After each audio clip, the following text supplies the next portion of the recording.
It's not exactly a new idea. The restorative powers of a visit to the shore have been legendary for decades. You could say that the North Shore has a history of hospitality. No, things haven't changed much. Travelers still stop to enjoy scenic rivers, walk in parks, and visit friendly towns along the way.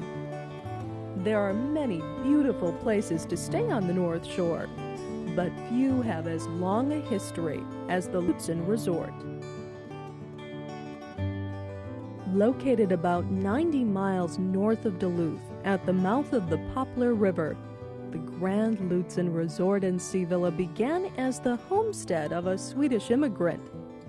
On a beautiful autumn day, the grandson of C.A.A. Nelson talks about the founding days of Lutsen Resort. How was it that your grandfather found this particular spot and chose it to homestead? My granddad, and he was known as C.A.A. Nelson, came to America when he was only 18 years old. He ended up in Duluth, Minnesota, at the head of Lake Superior, and he was hired by a fishing company, and I think it was the Booth Fisheries, to be the captain of a small fishing tug that would come up and fish the North Shore of Lake Superior. And while he was doing that, he observed the various parts of the shore that could be good harboring for small craft. I suppose he had in mind maybe that he wanted to homestead up on the North Shore. I don't know that. But he found the Poplar River. He observed the Poplar River.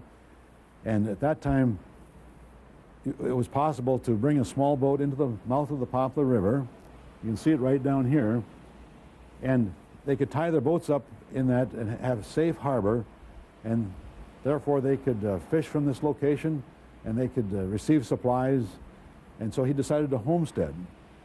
Actually, the record, I think, says 1885 when they first homesteaded here. But the story that I know, I believe it's true, is that he came here actually in 1881. It must have been difficult at times. Well, you know, I think all the people that ended up on the North Shore of Lake Superior had to be industrious, hardworking, foolish maybe, because it was a difficult place to make a living. But basically, he came here because he could fish. He was a commercial fisherman, and there was transportation to take the fish to market. But then they do anything they could really to hold it together. And in the fall, there would be moose hunting. The people would come in from Minneapolis or Chicago, and usually come in by boat, the America, I suppose, other boats that would drop these people off. They would take them on hunting trips. We'd act as guides. And the same people, frequently, some of these same people would come back in the spring, and they'd go brook trout fishing in the Poplar River or other streams in the area. And again, those same people frequently would come in August or September to get relief from hay fever. Lake Superior, of course, is pollen-free, and so there was relief right here from the hay fever. So that really became kind of the tourism beginning of the area. As far as being a hostelry, I think that came from almost local people, or that would be traversing in the area, either by boat in the summer, or there was a small road that was suitable for horses and maybe horse-drawn wagons. So people that were either coming by horse or walking or snowshoes or skis in the winter would stop by. And this was the only place to get food or to get shelter. And I remember stories where my dad would say that as a young boy, they'd be moved out of their rooms and they'd have to go sleep in the barn someplace up in the hayloft, and the guests would move into their room. And so right from the very first time in 1881, they really were in the hotel business, you might say, in a small way. Tell us what the first lodge looked like here. I think it must have looked like the old homes in Sweden, because the Swedes were the carpenters, and I think they built it to look much like that. But then what happened, as this business kept growing, where people kept stopping by, the granddad must have been a super entrepreneur, and he expanded that first building several times, and later he built two other buildings that were near here. One was called the Cliff House, another one was called the 20 room because it had 20 rooms, good reason. And in 1928, Actually, Lutsen Resort can handle more people than it can today by quite a few. But they would jam. If there was 2 beds in a room, there'd be 4 people in every room, so to speak. You wouldn't have singles here and there. I don't think it really worked that way. But they could actually house 225 people at that time, where now it's at about 110 or 120, something like that. But they jam them in, and they were very busy. They really were. What exactly was the draw here at Lutsen? Why so many guests? Well, in 1928, of course, there was a highway by that time. It wasn't paved or blacktop, but it was a gravel road. It's now called Old Number 1, and you still see it in places. And I think that opened up right during World War I, 1918, 1917, and people started driving. And with the automobile coming up, that's when the traffic really did increase. In 1931 or 32 is when the present US 61 was built and blacktopped. And of course, except for the new improvements that are happening on the highway today, that's still the same highway that we drive. So that highway is 65 years old. But with that, of course, the traffic really came quite heavily in the summertime. And you asked what the draw was. Basically, it's climate and beauty, and not as much hunting as fishing as there was originally, as being a percent of the total draw. But just people who wanted, once you come to the North Shore, many people sort of get a disease, and they just have to come back and get rejuvenated. They have to get primed up again. And I think a lot of people really just love the North Shore. I was in business here all of my life, and today I see people come back that are my age or older, close to it, and they say, well, I came up here as a kid, or my mom and dad spent their honeymoon here, whatever. And people, they get the North Shore bug. It is kind of a disease, and it's a pleasant one. I think they all love it. What were the tragedies of this period? What were the things that happened that really tested the mettle of your grandfather and father? The resort was operating in a year-round fashion in the late 40s. In fact, I think the first year that the ski area opened was 1948.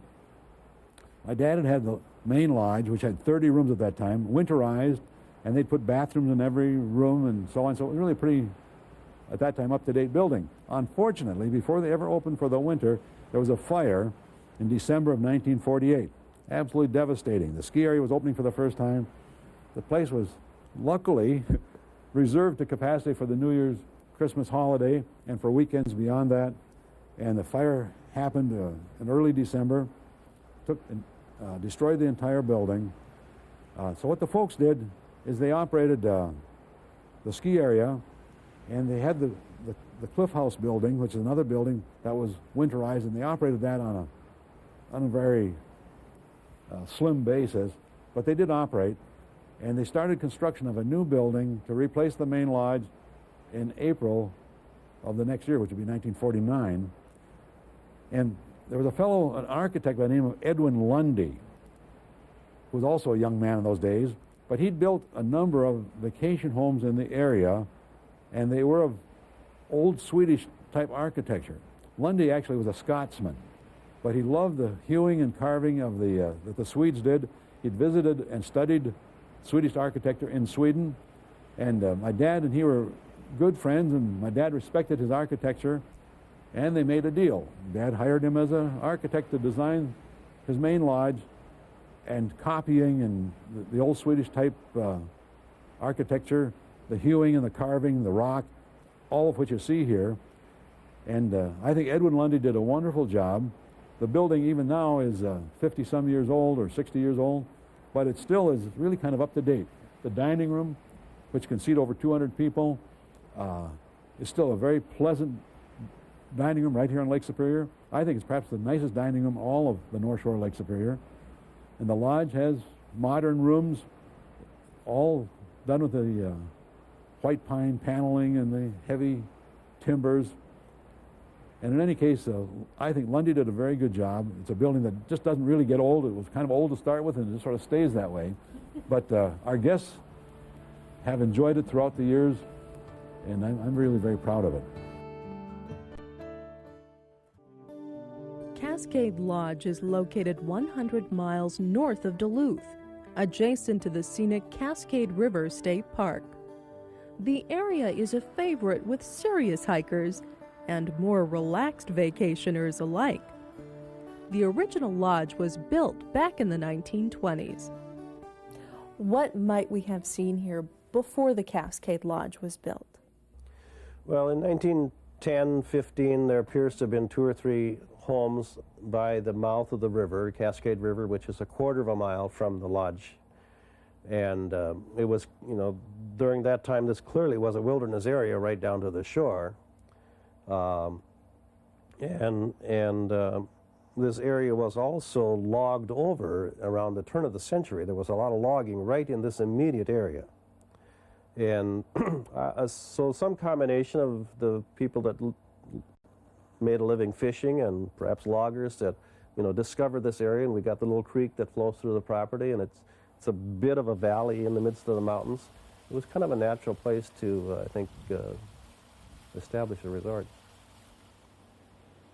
I think the rivers were factors in the location of several resorts, including Cascade. Naniboujou is near the Brule River. Lutsen Resort is on the popular river. I just think in that time that was a factor in locating a resort. And of course, one of the early interests was fishing. I take it this isn't the original site of the lodge. Tell us a little bit more about how the Cascade developed architecturally speaking. No, the original lodge was a smaller building. It was a log building out where our swings sit now. And that we assume was built in the 1920s. And then 2/3 of this building was built in 1938 and opened in 1939. And at that time they tore down the old original lodge. And in 1957, the west wing of this building was added. And the dining room used to be in here, and the restaurant, which is now the restaurant, was, we think, built in the 30s or 40s and was functioned originally as a gas station and coffee shop. Actually, this resort in many ways symbolizes a change on the North Shore, where most Minnesota resorts were summer resorts, and I think you can point to the opening of the ski hill in 1948 as the beginning of winter resorting. But the Odenmarks and Rustens, who purchased the lodge in '69, they did some remodeling in the restaurant in '70 and opened the restaurant for the first time in the year of '71. During the '70s, they winterized 3 cabins. And then when we purchased the resort in '81, we began approximately 1 cabin a year remodeling and winterizing it. And now everything is totally winterized. How much has changed, do you think, in terms of the reasons why guests come to Cascade Lodge? What's the continuing draw for guests here? This resort, like many others, was open primarily from Memorial Day to Labor Day. And certainly a lot of people came up here to get away from the heat of the cities, or being further south. And some people came up to the North Shore because the North Shore was viewed as a haven for hay fever sufferers. People came up to hunt and fish. And as we pointed out earlier in one of our brochures, early brochures, it talks about Kodaking, and people came up here to take pictures. And I think just like today, to enjoy the beauty of Lake Superior and the forest and the rivers and streams. So I think, and some of those things still are part of why people come up. I think there's less emphasis on fishing today for at least this resort, and maybe all the resorts right on Lake Superior, where people are more apt to come up now, at least in our guests, to the winter to cross-country ski and downhill ski, and in the summer, hiking has certainly grown as a popular activity over the years, and we have wonderful trails in the area. And the latest thing seems to be the development of mountain bike interests and kayaking on Lake Superior. So there's been some change in recreational interest over the years. I think people still come up to rest and get away and from their jobs and usual responsibilities.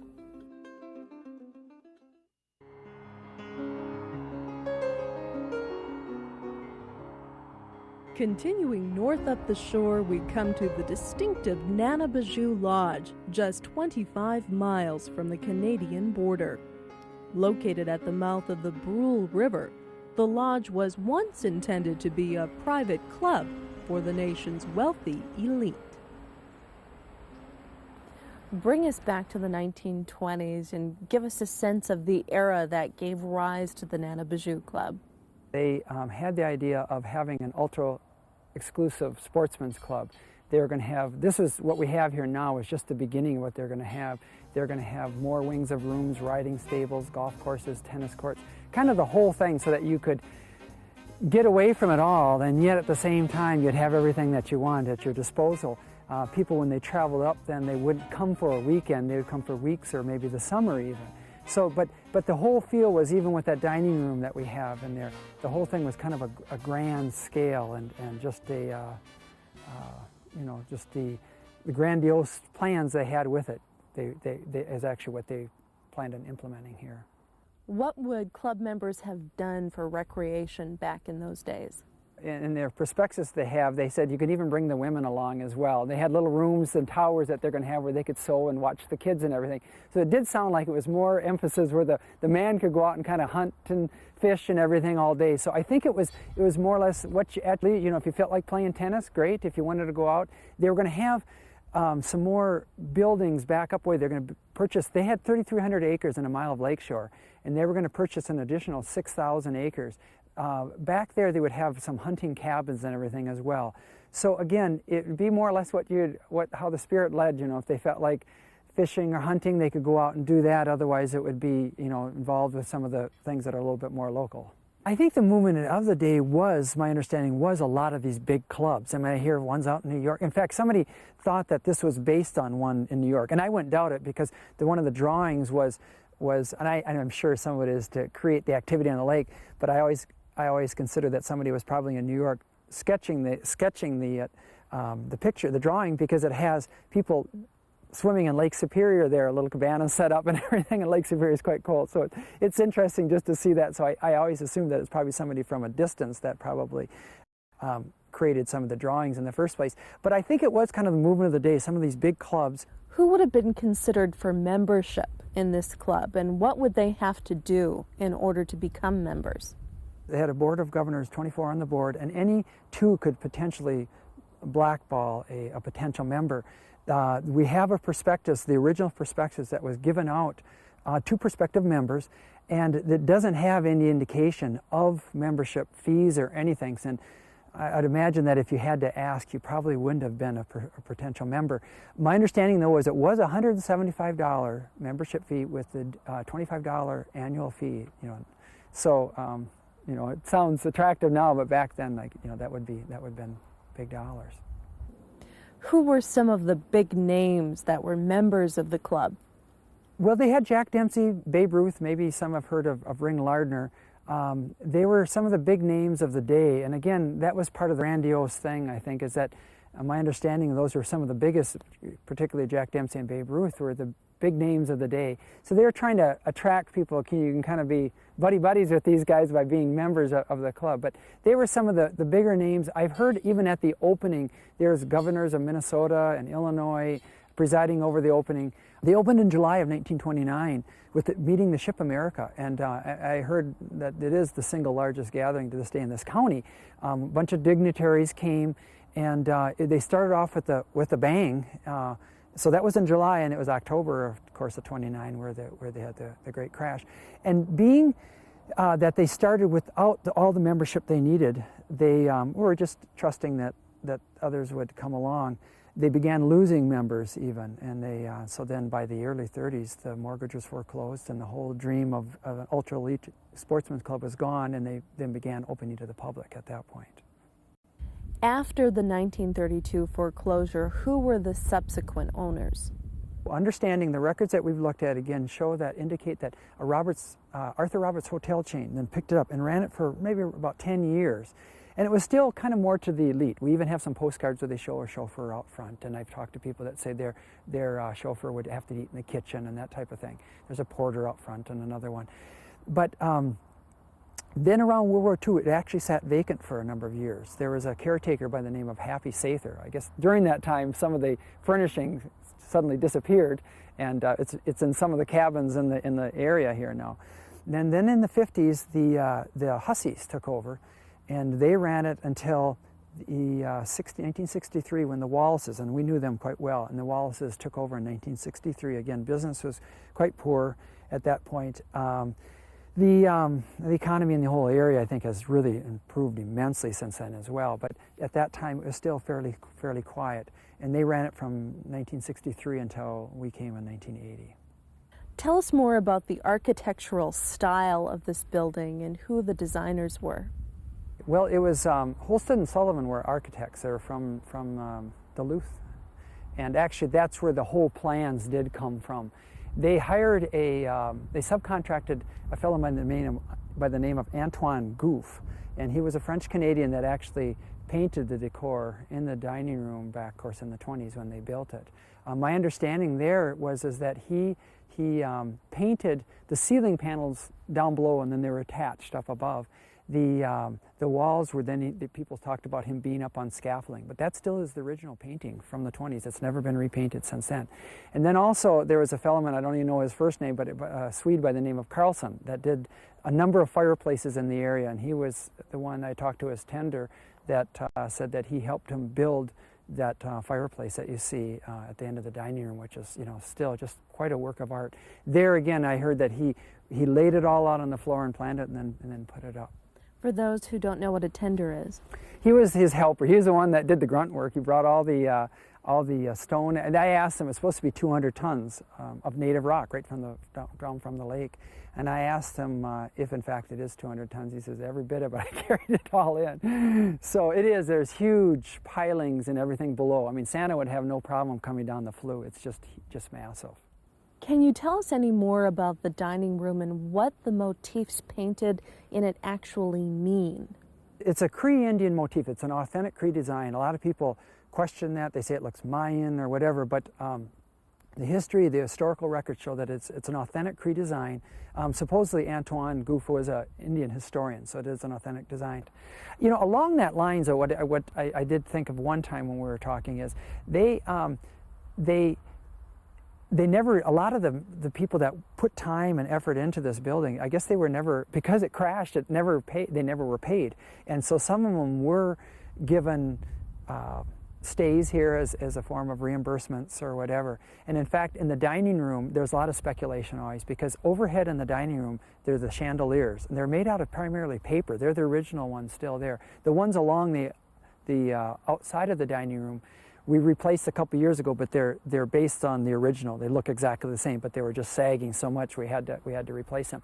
But the ones overhead are original. Now, so a lot of people say, well, that was the 20s. They dealt with paper, and that's Art Deco. But others would say, well, no, they could see it being more of a bronze or Tiffany lamp or whatever there. And these are, because if you go up close to them, they're pretty roughly constructed. Down below, they don't look like that, but when you go up to clean them, they're fairly roughly constructed. And so many have speculated that was just a prototype of something to come, but since people weren't getting paid for their goods, if it was late in coming, they never shipped them. So, but it was interesting that a lot of people never were reimbursed for their services. How do you maintain the ambiance? It's no longer an exclusive club, but how do you still keep it a special place to visit? Oh, I really appreciate the history. I mean, it's a lot of places you go to, they try to make something that was never there into a building. They try to create some kind of history to it by putting up pictures or whatever. It's just built into this place, and you just can kind of feel it. And I've always appreciated the history, and that's why even as we've made changes that the rooms used to use central baths and everything, we've always tried to put much thought into, we don't want to lose what we have here. We don't want to lose the feel that's already there. And there's just a great sense of history to it. I mean, even like I say, the dining room never being repainted. So its siding is still the original. It's cypress siding. And so there's so much of it there that we really can appreciate over the years. And some of I think we've enjoyed studying because a lot of it wasn't obvious. It wasn't all written there. So we've done a lot of research into trying to figure out what actually transpired over the years. And I think that's just whetted our appetite towards finding out more about it too.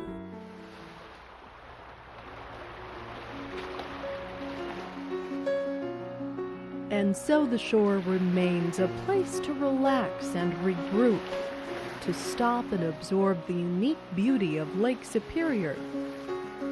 How wonderful to be the modern inheritors of this North Shore legacy.